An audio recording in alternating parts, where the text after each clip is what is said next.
Hello again, real estate investors. Welcome back to another video from REI Funding Partners. Again, this is Ray Burkhalter, and today's topic is a very important one for people who are going to renovate properties. And the topic is how to determine the after repaired value of a house, or the ARV. Now, getting the ARV right is one of the most important factors for a real estate investor. If you get this number wrong, your entire project can be in jeopardy right from the beginning. And one challenge that many investors have with this, until they get pretty seasoned, is that their emotions tend to cloud their judgment about the property value.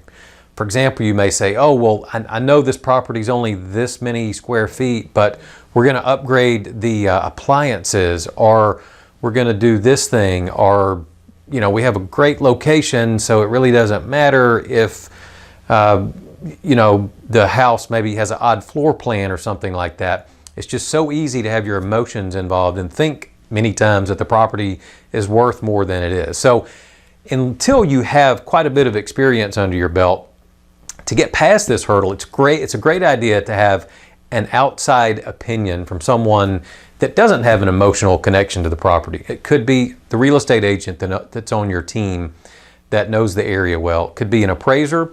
It could be a mentor of yours, or maybe just another investor friend that has a good track record. But the main thing is that they're going to be someone who can simply look at the facts of the deal, and they don't have their emotions tied up, but they're not in love with the deal. And they can help you get it right, and you can begin getting a feel for how to do it. So understanding how the comparable sales approach works to do your comps for determining value is a really vital skill for an investor as well.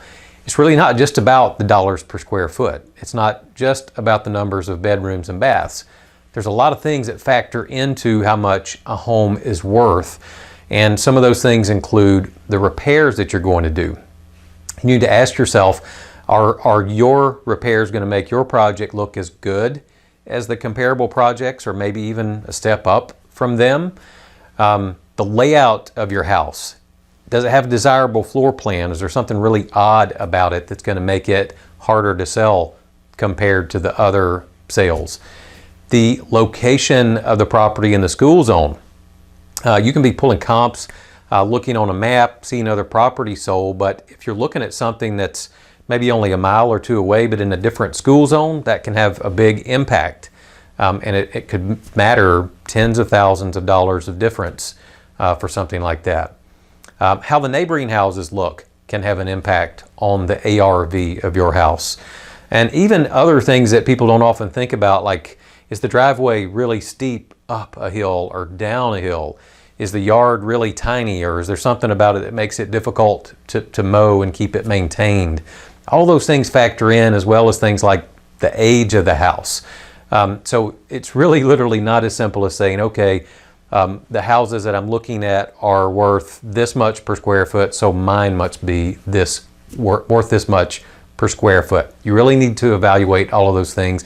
And also another thing I would throw in is, I've seen people in the past occasionally try to use listed properties as comparable. Look, people can list a property for any number that they want and try to get that to go over, but until a property actually sells, it's not a true comparable sale. It's not a really good comp, and it's definitely not a comparable sale if it hasn't closed. So, you know, most of the time we as private lenders use seasoned BPO agents to help establish the after repaired value. BPO, in case you haven't heard that term, that's a broker's price opinion. And when we get that, it includes properties of the photo as well as a written report. And as a lender, we need to have the correct ARV just as much as you, the investor, needs to have that number. So that's a trusted professional source that we use to help determine ARV. And if you're working with us, that's going to help just verify that the ARV you were thinking initially matches up with the opinion of a third-party professional. So just to wrap up today's video, let me reemphasize the importance of getting your ARV right and some of the challenges associated with that, of being emotionally involved with the property or comparing it to houses that really aren't comparable. It's easy to get that number wrong when you're first getting started, but the more projects you do, you should really begin to get a feel for it. Real estate investing is really both an art and science. And the numbers matter, but there's also these other factors that determine whether someone likes your house and they're going to buy it for what you're asking for.